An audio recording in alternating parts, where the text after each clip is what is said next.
A lot of fish farmers are making losses, or they are not making profit, or they are not succeeding in the fish farming journey. Not because fish farming is not profitable, but because they are not doing it the right way. In fact, there are mistakes that if you avoid them, you are going to be successful in your fish farming journey. And a lot of people, they do not even know certain mistakes and how to avoid them.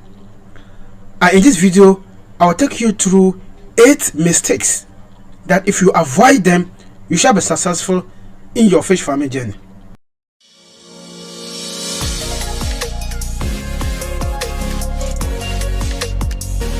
Who am I in the first place to talk about fish farming or to give you mistakes you must avoid if you want to be successful in fish farming? My name is Abdulaziz Issa. I am the founder of Falco Aquaponics. In fact, I have managed fish farms since 2022 till date, and I'm also providing consultant services in the sector. In fact, I have successfully installed a lot of fish farms across Ghana. So I am therefore eligible to talk about this topic. If you have been inspired, please give this channel a subscription and then share, and let's reach more farmers. Now, I don't want to talk or to waste much of your time. Let's go into each of these mistakes and we see how we can correct them and we shall be successful in our fish farming journey. The first has to do with using the wrong pond for your location.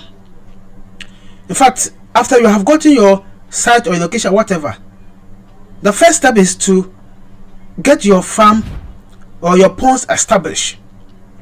If you're someone who doesn't know much about farming, fish farming, ponds are the houses that keep the fish.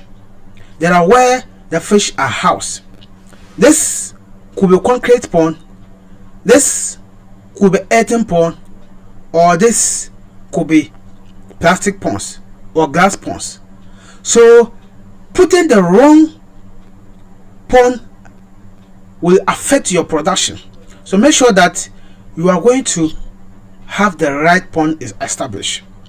And in fact, I will give you scenarios. Each of these points, I will tell you why it is wrong and how to correct that. But let me give you an example. Now, if you have a look at this farm, you could see that it is a waterlogged area. When it rains, the whole place is flooded with water, and it will be there for several days. Now, this place is best for earthen pond. This location is best for earthen pond.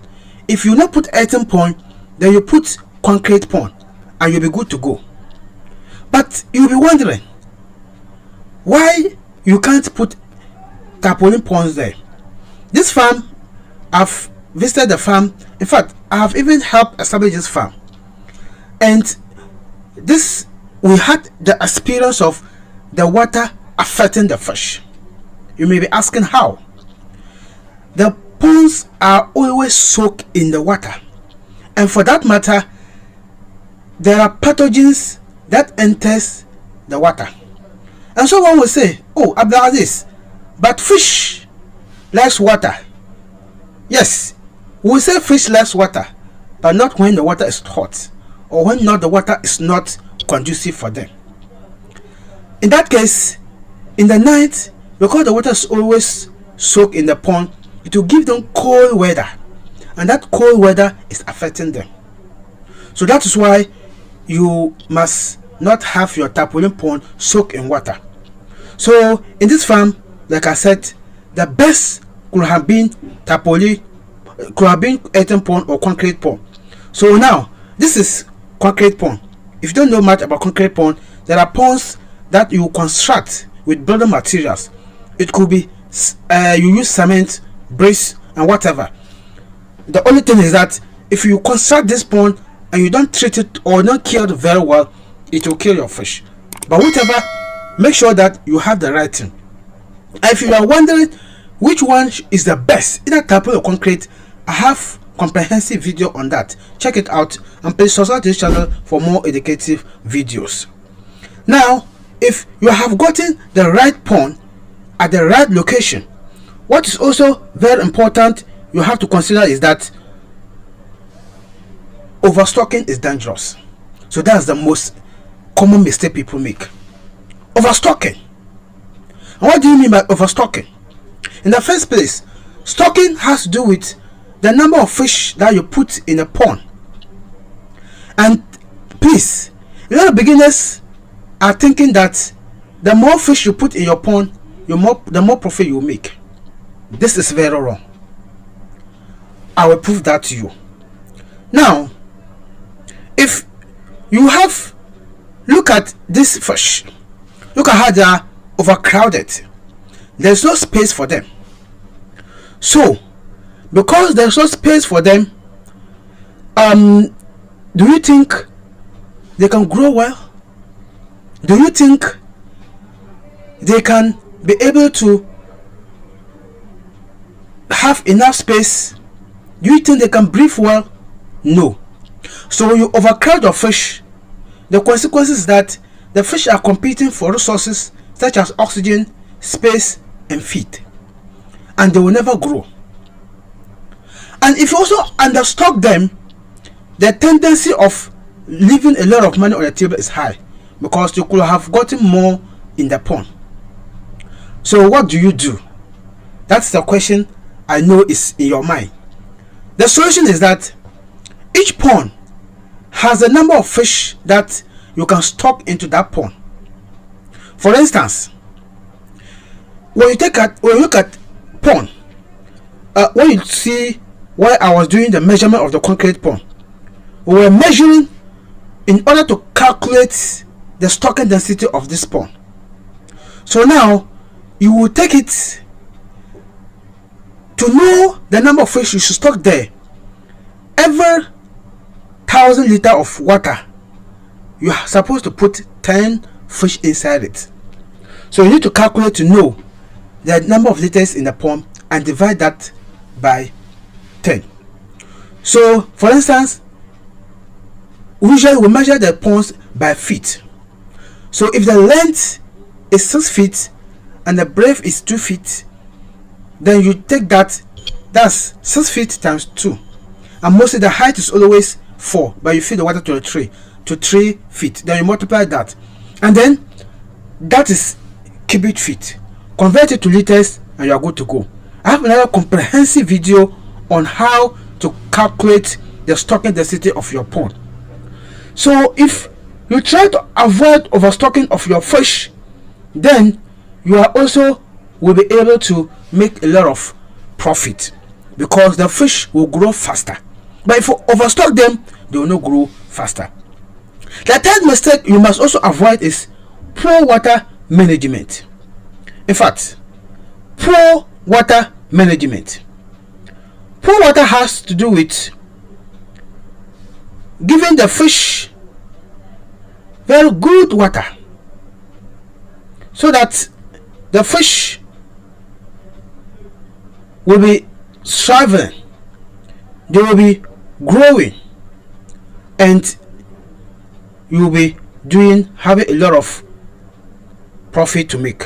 Look at this fish. They are in the good and nice water. Look at how active they are. Look at how beautiful they are swimming. But if they were in the dirty water, you will see them to be very dull. Not only dull, they will have sickness and they will die. Please leave a comment in the comment section. If you have any question, ask, then we can answer you. Now, why is water management so important? If the water quality is very low, the fish will not be eaten, so the feed conversion ratio will be low.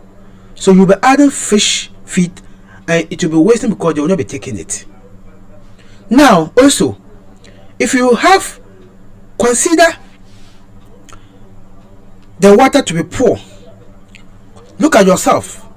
If you are living in a dirty room, a smelly room, what do you think will happen? You can't enjoy life. you will not be comfortable. And the same applies to the fish, because they're also living things.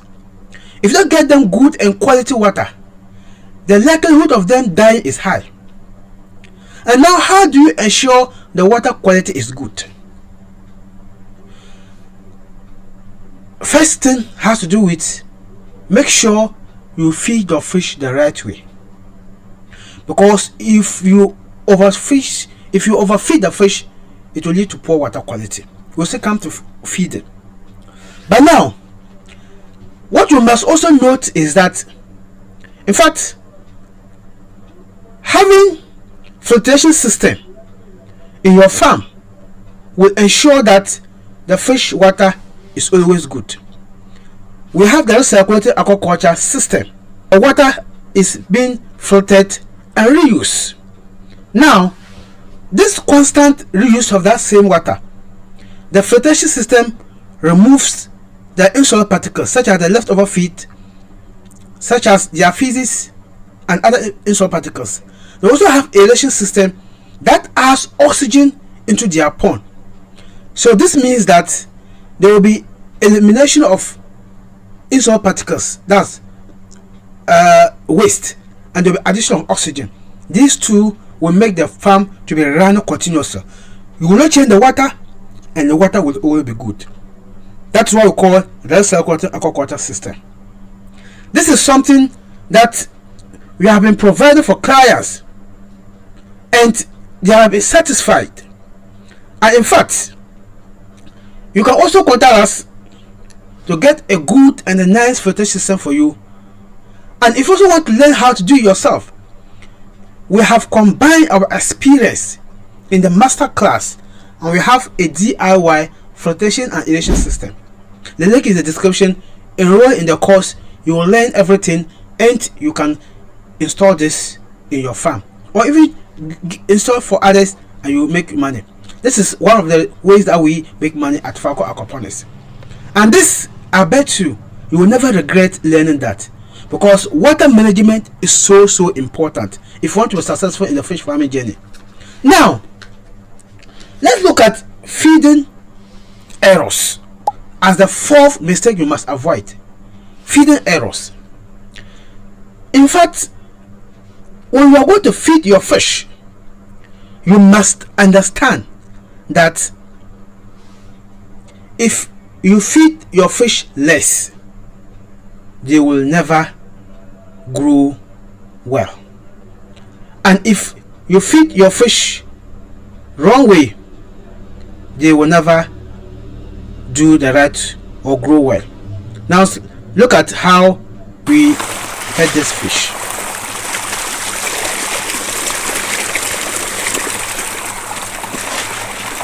I'm sure you are enjoying how the fish are fed.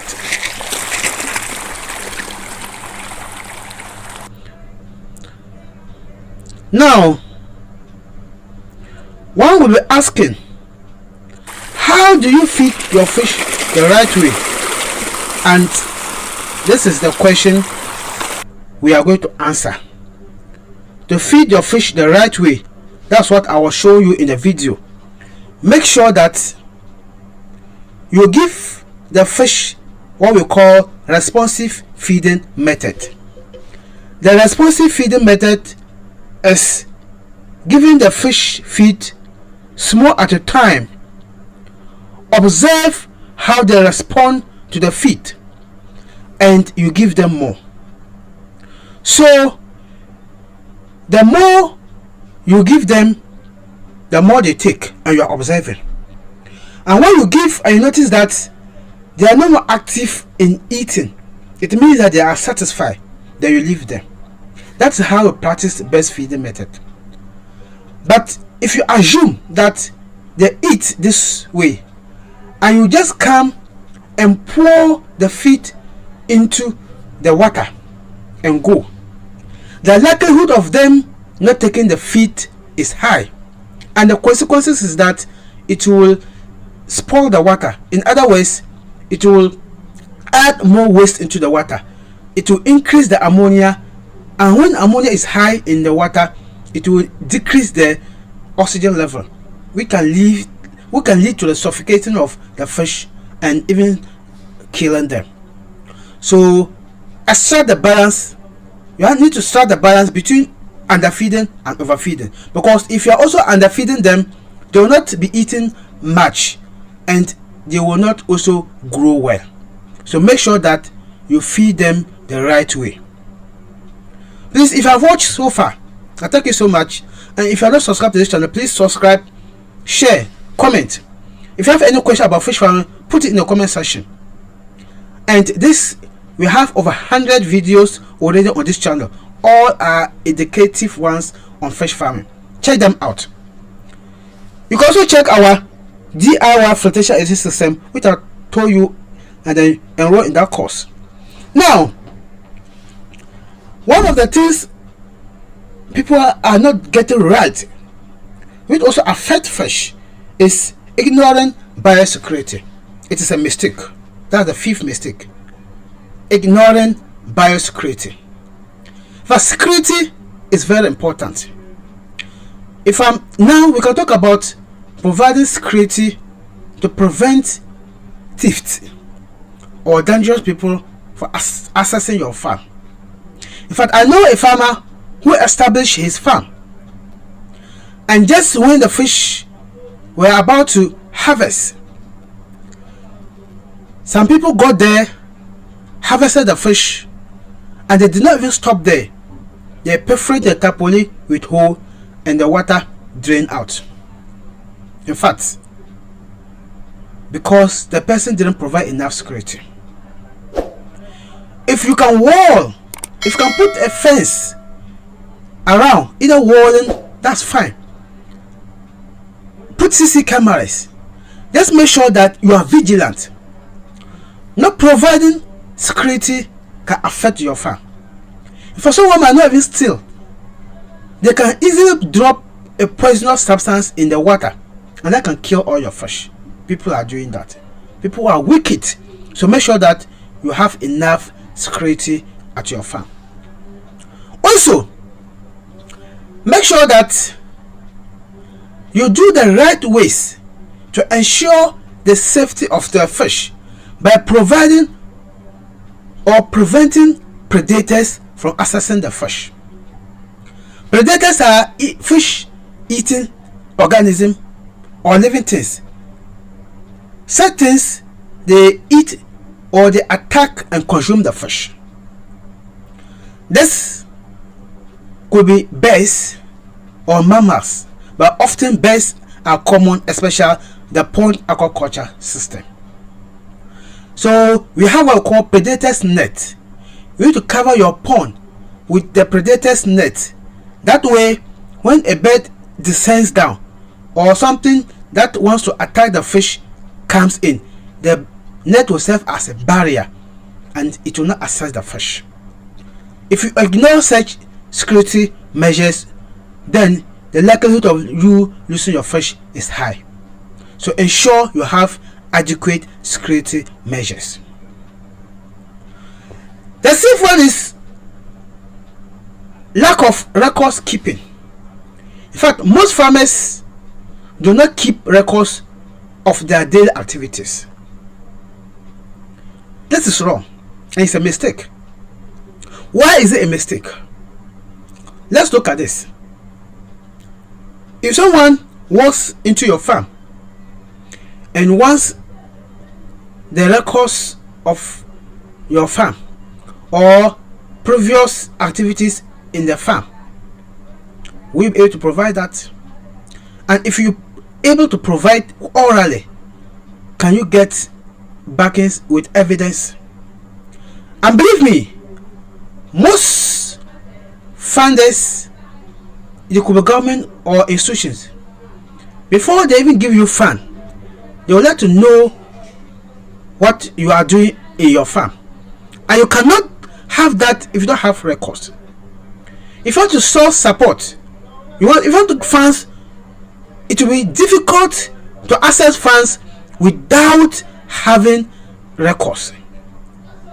So keeping records in that aspect will help you.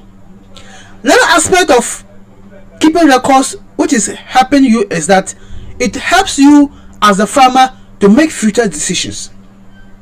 For instance, if you stock your fish from fingerlings till harvest, and you are able to keep the records of the date of stocking and the date of harvest, you can tell the duration of the fish, how long you have kept them. If you are keeping records of their feeding, you can be able to tell the amount of feed that they have taken during that period. You have experience there. If you are keeping records of mortality, how many fish die, and you have that records, it will help you in future. You will be able to know how many fish die. If you are keeping records of water parameters, you'll be able to know when the water is good and when it is bad, and how long does it take to change the water in that order. Without keeping records, how are we able to tell this? Now, if you know this, your next stock or your future production, this information is going to guide you to make decisions. Financial records keeping will help you to know the amount of money you spent previously and the amount of money you need for your next stocking. In fact, records keeping will give you your mistakes, and then you know how to correct them. Records keeping will give you your successes, and you will work on that again. But without proper records keeping, it will be difficult to tell whether you are making profits or even losses. So proper record keeping, in fact, is very, very important to know. Now, the seventh thing, which is a mistake, is starting your farm without proper training or knowledge. This is a mistake.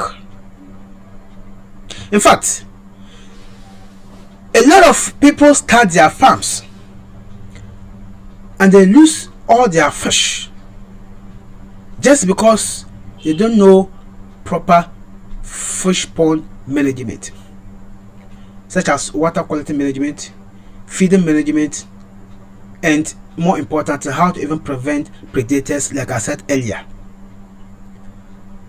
And that ignorance, cannibalism becomes also high. Cannibalism is where fish attacks and consume other fish, especially catfish. They have tendency of high cannibalism. Now,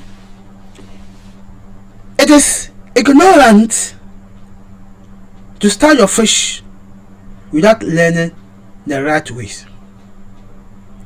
You need to know, like I said earlier, the number of fish you should put in your pond. You need to know how to feed your fish the right way. You need to know how to prevent predators. You need to know how to ensure good water quality management. You need to know this and that and that and that.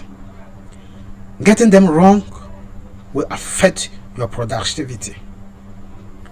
So, it is very important to also understand that, in fact, you can't just wake up one day and have that knowledge. You need to learn. We are here talking about it not by accident, but because we are learning. We've learned and we are learning, and we will still learn. And it is a continual journey.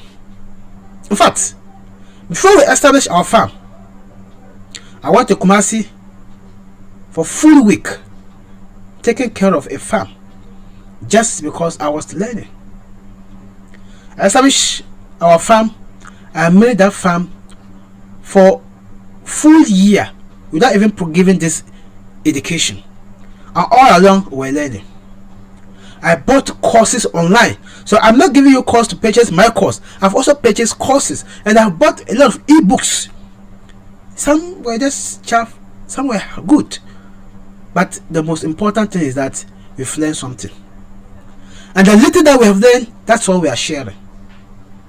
So it is good you learn, and that is why you will not regret when you purchase our services.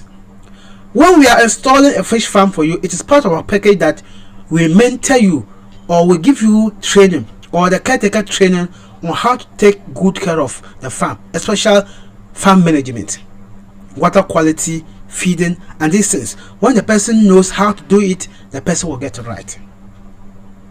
So we don't just give you the farm, install and go. So that is why it is good to consider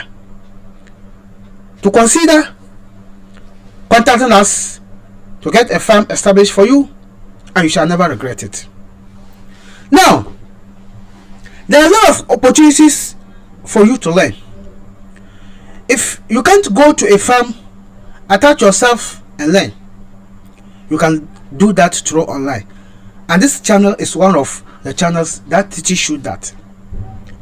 It teaches you how to proper manage your farm to be successful. But despite all these informations, not only on this channel, other places, despite all this information, in fact, there are certain things you learn when you start it. So it is also very important not to be arrogant. Be open to learn. We need to learn. So now we are also learning, and when you start certain things through the journey, you learn them, so you can start now. The last one is that starting too big. Starting what? Too big.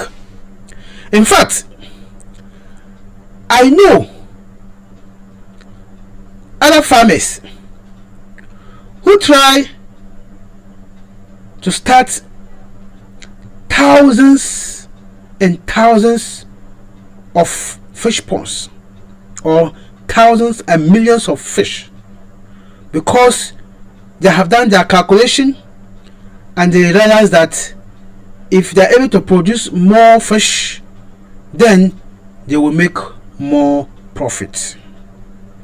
And because of that, they try to stock more, only to lose all the fish. Now, why am I humble on this? Look at this farm. This farm, it was a beginner's farm. Each pond is 18 by 18 feet, and he installed 14 ponds. That means that each pond can stock up to 2,500 fish, and that was the intention. Now calculate that. The thing is that, yes, if you start this way and you are successful, the amount of money you will make, you will love that. But look at this.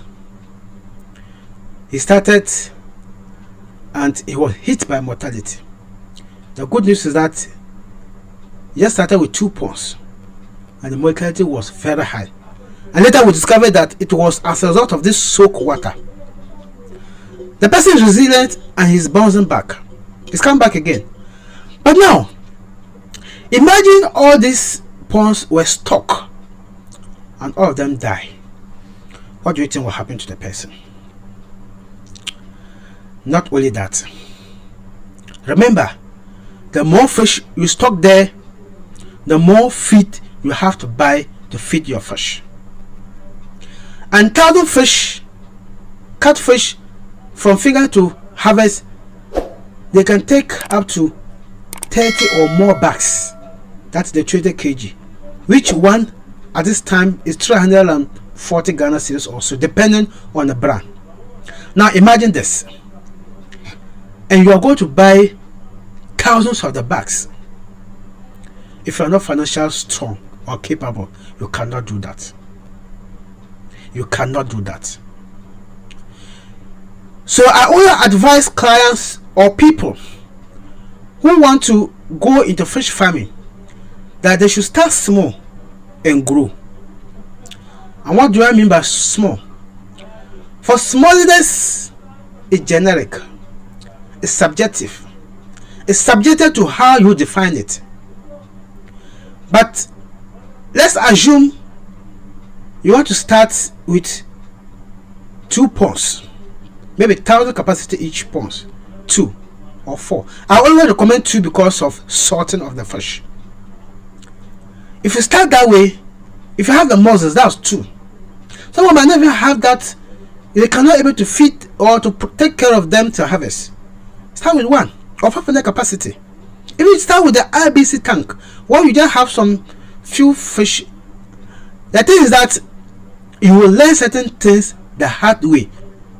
If you are learning through this, our teaching, it will help you in a way, but certain things you will learn them in the hard way. So now, if you start small, grow, you have learned, you have gotten the experience, and you now think that you can expand, then you expand, and you will love that. But if you start big, thousands, millions of fish, you are in the middle of production, you cannot afford to buy feed again. You either be forced to sell them out, or if they are not even up to the stage where you can sell them out, it becomes a problem. Or it's even at the stage to sell them out, but sometimes the hard truth is that the market is not really available. There are certain times that you will not get already market, and when you want to harvest and there's no market too, it becomes a problem. So market situation too is one of the reasons why you have to start small. When you start small, establish your market, get contacts, get leads, know the in and out of the market, then you expand. Boom. Then when you produce more fish, you now know that you have people to buy your fish and you are good to go. So starting small and scale up is fine. And the small, like I said, it depends on your financial muscles. But if you are dreaming big and you have the resources, if you start with 1,000 ponds, 1,000 capacity ponds, maybe 4 of them, purpose for sorting, and go, that's fine. But I would not recommend you put tens and hundreds of fish ponds at once when you don't have enough or adequate knowledge to take care of them. You are likely to lose woeful. You are likely to regret. You are likely to say that fish farming is bullshit. It's not profitable. That is why I am telling you that these 8 mistakes, if you avoid them, you will be successful. If you watched so far and you have been inspired, please subscribe to this channel. You can check our resources. Not only the DIY filtration system, we also have ebook guide, and this is most important for beginners. We have combined our experience from the stocking to the harvesting of the fish and even the marketing. And the ebook is just some few dollars. Check it out. The link is in the description. It's going to guide you a lot, especially for beginners. Now, they have taken you through 4 important mistakes you have to avoid to be successful in your fish farming journey. The first you have to do is, the first mistake is using wrong type of pond. Overstocking, that's the second one. Poor water management is a third one. The fourth one is feeding errors. Fifth one is ignoring biosecurity or provide security for your farm. Sixth one is lack of records keeping. Seventh one is starting without adequate information or knowledge or training. And the last one is starting big. Yes,